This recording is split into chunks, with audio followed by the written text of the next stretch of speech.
So today we're talking about themes for the year. We don't have too much news to cover, though we have some interesting inspirational tweets, or tweets that inspired us at least. And I don't know, it sounds like you, similar to me, don't set specific resolutions for a year, but you kind of think more in themes, though maybe you do have some specific goals. I do have some specific objectives, as you'll see when we talk a bit about our personal life. Maybe the work ones are a bit more fussy, but I think the personal ones are more specific. But I really like this idea of we talk about our themes. We would love some feedback because it is not about dev tools and it's code to market. So if you hate the episode, let us know and we'll go back to our original stuff. Yeah, but themes are really good. Everyone's in the org planning, annual planning, budgeting, and it's good to think about what you're going to do. So we'll start with some work themes, and then we'll talk about our personal goals too, because why not? We're all friends here. So I have two main themes for work. The first one is about using AI at work more. I have some ideas of what this looks like. A lot of it has to do with content generation, because that's what LLMs are good at, and those are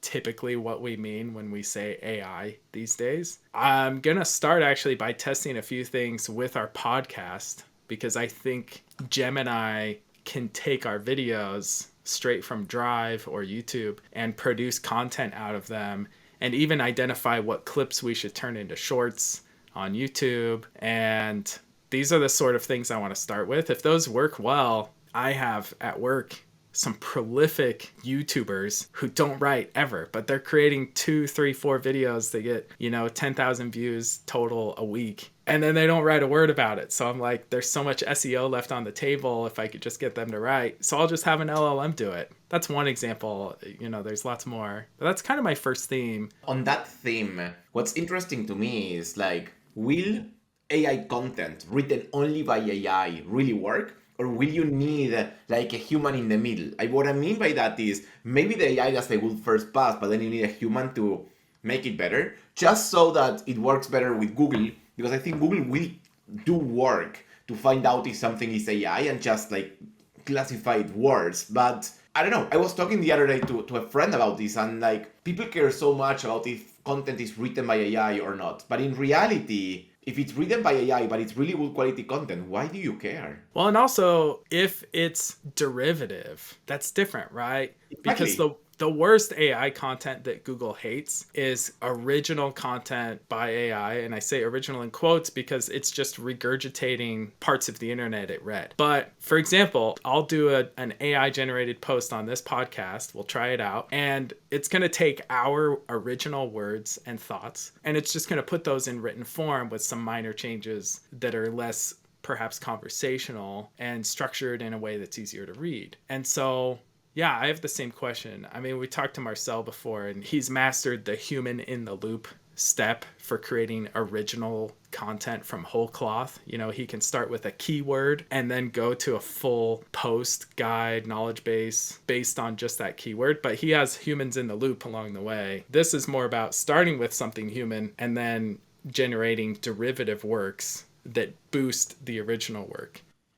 I agree. And that's what I mean with my question is Google will do a lot of work to penalize non-original content, like something that doesn't come from humans. The question to me is, will they also, because of that, penalize content that is written by AI, but actually comes from human content? Because maybe it won't know. I think Google will be able to know if something was written by AI or not, but not really what's the source of that. So maybe it penalizes it altogether, and it's worse for everything, and you still need a human in the loop. But I don't know. I agree that they are very different. The question is, will Google and actually ChatGPT and Perplexity and everybody doing search now realize the change and make it different based off of that? Yeah. I'll share one of my work objectives. One of my work objectives is build multiple apps with AI that people pay for. And what I mean by that is, if you remember about me, I used to be a programmer. I actually remember I stopped coding when Next.js came out, approximately. Between that and React. So I would say 8 years ago I stopped.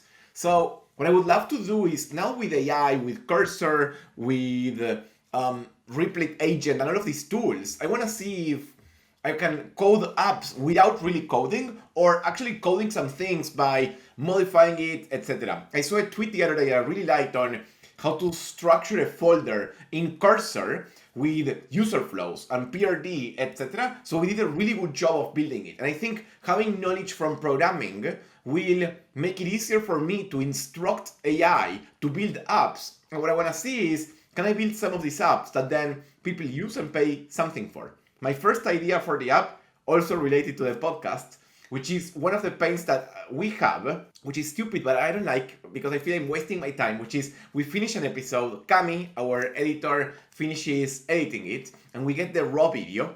We need to upload it to YouTube. We need to upload it to Spotify for podcasters. That will then be eventually posted into Apple Podcasts, Spotify, and all of the others. We need to create a title, we need to create a description, we need to get the notes from Granola that we use to create the notes now, put them all back together, and then upload into our CMS, which is Framer. And all of that maybe takes 40 minutes or something like that. But I want to build the app for me, and to be honest, if this app existed, I would probably pay $2 a month for saving 40 minutes every 2 weeks, because we do turns and we do one each other typically. So I want to try it with that first, and then see which other or what other things I can do. I like it. I'd love to use it. Because yeah, it's annoying. Yeah, if we just had a button from Drive to publish, that would be awesome. I like that too. I wonder, I mean, I don't have a programming background. I'm dangerous in some areas, but not most. I wonder if by the end of the year, I'll be able to create little useful apps like that for myself. I'm not going to be able to create something that people will pay for, I think, but there are definitely things that I can imagine myself wanting for internal or personal use. You know, I have an EA who I'd love to enable with more tools so that she can do even more higher level stuff for me. I've tried Replete agents. It's really good without coding. For Cursor, you do need to understand coding. And again, it's not because you're going to code that much, at least from what I've done. It's more about, I understand the flows, I understand the objects, the functions, how they relate to each other, and it's just easier to explain to the computer if you understand it. That's it. But I think it will be easier and easier. So I don't know. We'll see. There's so many things with AI. So, I mean, we could talk a lot about this. I have a lot of ideas for AI for email. I think a lot of people are doing it wrong, but we're going to do some interesting experiments at work. Tell me, what's your second work objective? Yeah, my second theme is, I don't have a nice catchy name for it yet, but it's basically just mastering the new media. In mastering the new media, to me, that means like modern developer relations, modern content, modern PR. It all revolves around social media and content creators and influencers. It's something we've talked about many times already in our, we've only had 11 or 12 episodes before this one. And it's just so important. And part of the reason why I like doing this podcast with you is we get to experiment and try things for ourselves on that and think about it. And we get to talk about it and think about it a lot. And I think this is the year I have to figure it out. I have to really understand it and the landscape.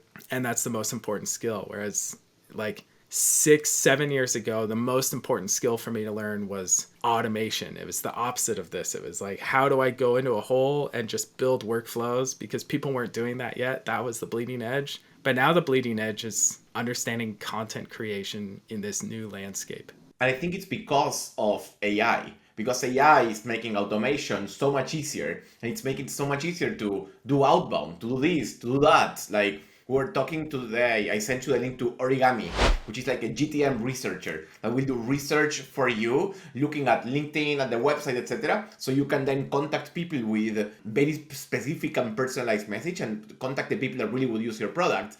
With those things existing now, as you're saying, I think the part that will not be automated that much is maybe the influencers, but maybe not. Like one thing I've been seeing a lot about is this. Do you see the new crypto trend with AI? There's this coin called virtuals where you can actually deploy either there or just for fun. You can deploy basically bots that or agents that will do things for you. There's a company and a framework called AI 16C, so similar to Andreessen Horowitz, but AI.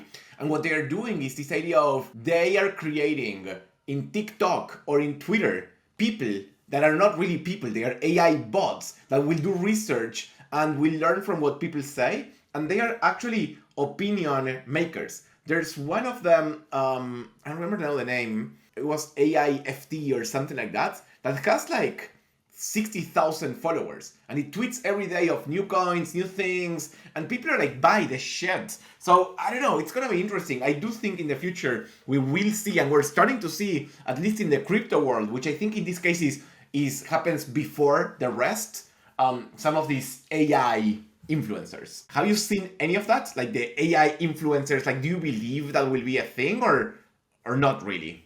I mean, it's going to be for sure, because if you look at like the Perplexity podcast, it's basically just a news podcast, right? People are listening to it because it's useful, and people follow influencers and creators sometimes for the entertainment and human aspect. The human aspect is going to be really hard to match, although I'll come back to that in a second. But the entertainment and usefulness of info, of course AI is going to be good at that. And of course, like, AI influencers are going to be important for that, and they're going to be the best aggregators.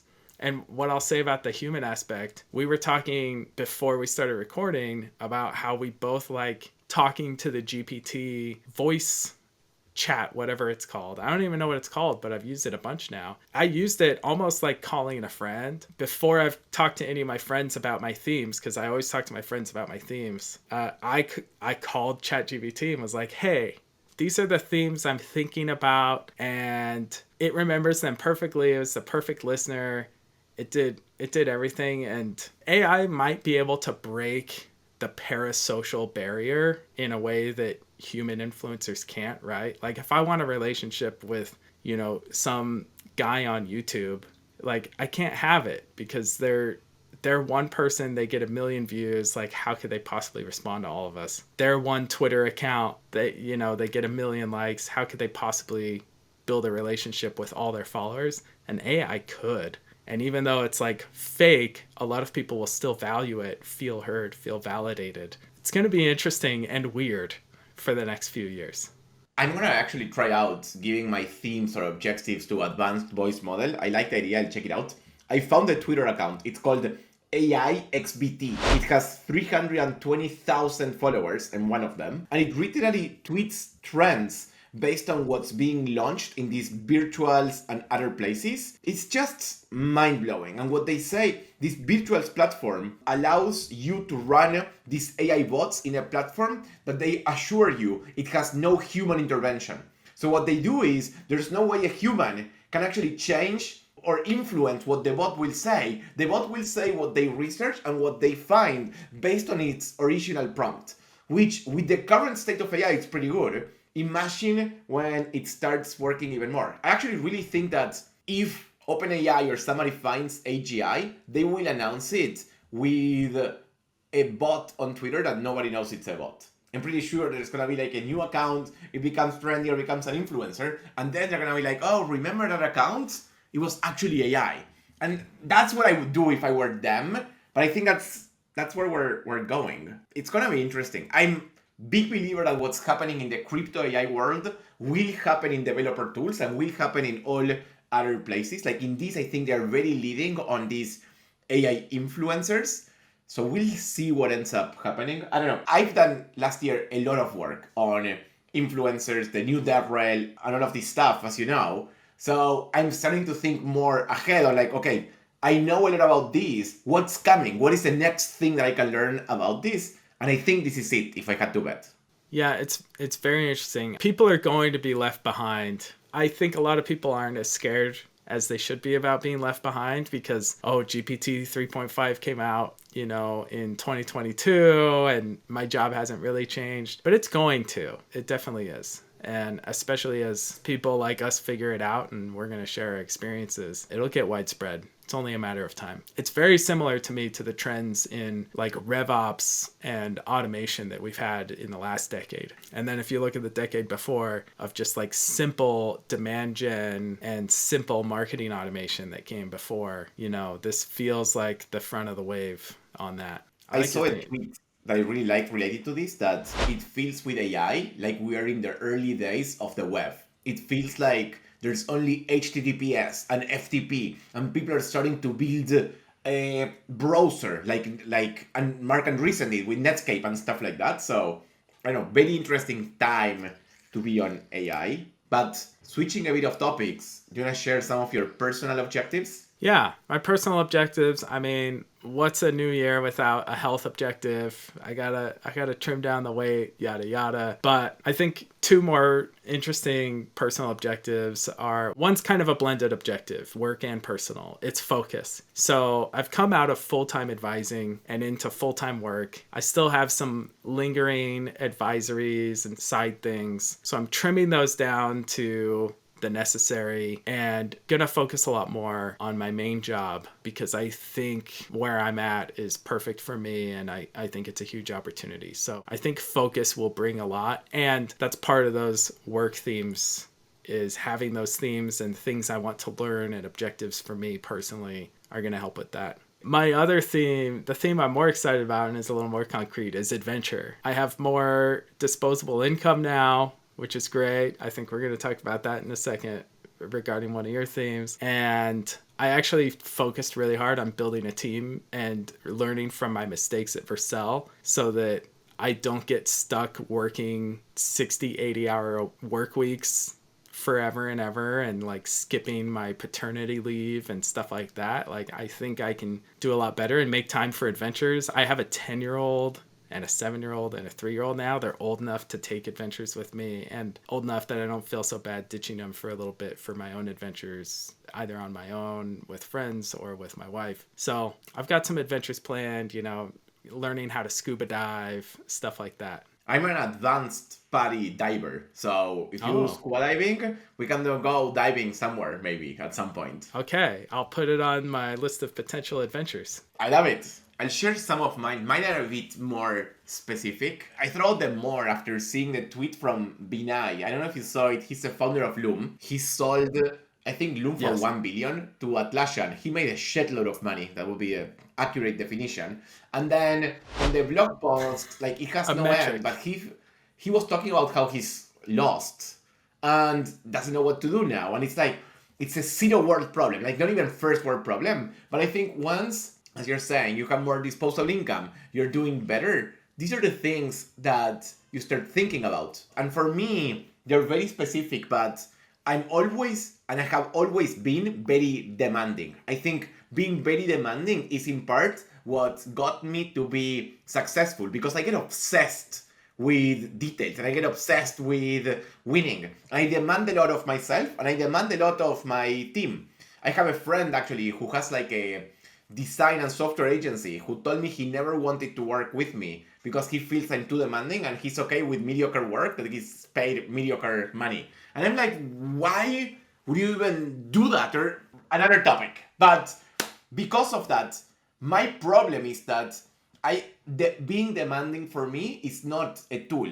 It's something that unfortunately is part of my DNA, and I want to now try to split it. What I want to do is two things on this. One is be less demanding of my joy. And what I mean by that is maybe I'm in a situation where it's not perfect, it's an 8.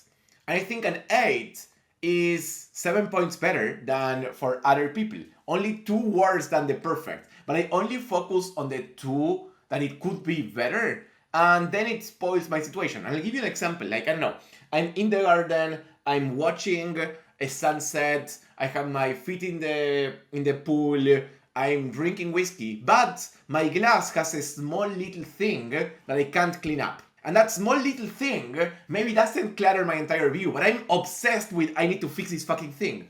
And if I can't, for some reason, then it spoils my whole situation. Similarly to that, I think it's on being demanding. My other one on this is basically about you do not need to be somewhere else. And the idea of that is, a lot of times something that happens to me is I'm doing something and I think I should be doing something else. And because of that, I don't enjoy what I'm doing as much. And I'll give you an example. I'm playing now PS5 Baldur's Gate 3. If you haven't played it, fantastic. And as I play the game, because the day is so nice, I think I should be enjoying the pool. Because I have a pool, and if I don't enjoy it, why is it there?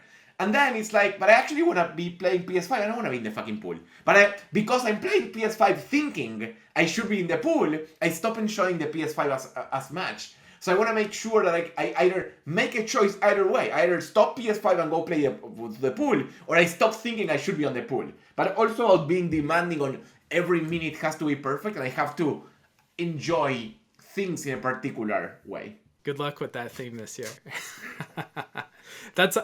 I worked through a lot of the same stuff last year when I had my first full year, kind of independent and figuring some of that stuff out. I mean, I think it's a curse of all high performers. Some of the things that make you a high performer at work, rob Exactly. you of certain joys, and you have to overcome them. I can think of even something I did last weekend. I was up at a cabin and I thought, well, there's a ski resort right there. I got to go do it. So I ditched my family, and it was terrible conditions at the ski resort. And it was the worst skiing I've ever had. And so I just came right home after one run, and I was like, and they were all playing a board game without me. And I was like, I should have just stayed and played the board game. But, there's all So that type hard of stuff. sometimes. It applies to work too, Sometimes you have to accept mediocre work and just ship. And boy, that really aggravates some founders and people like you and people like me sometimes.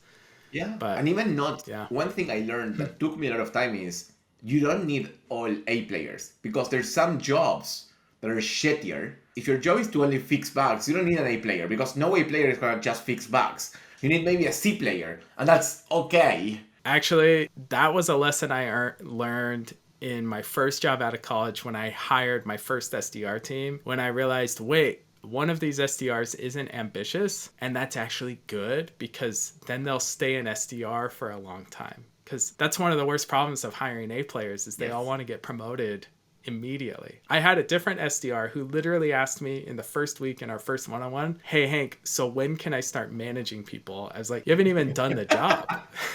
Like, what are you talking about?